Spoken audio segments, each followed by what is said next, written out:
títo štyria ľudia vlastne sú niekým buď platení alebo vydieraní. To je jasné, pretože... aby nehodiacich ľudí spoločne dostávali do väzby alebo do basy. Áno, takže sudca, prokurátor a znalec za mňa tvoria organizovanú skupinu. Že tí ľudia sú opred na všetkom dohodnutí. A to vyplynulo z procesu, kedy napríklad prokurátor položil otázku znalcovi a znalec povedal, k tejto otázke som si pripravil tento obrázok. To znamenalo, že on vedel, aká otázka príde, boli vopred dohodnutí.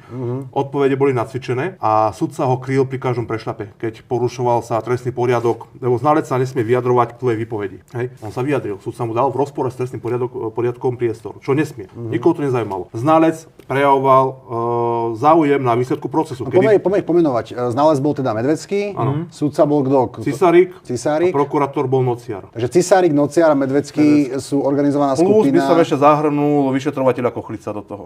OK, takže títo štyria ľudia vlastne sú niekým buď platení alebo vydieraní. To je jasné, pretože... aby nehodiacich ľudí spoločne dostávali do väzby alebo do basy.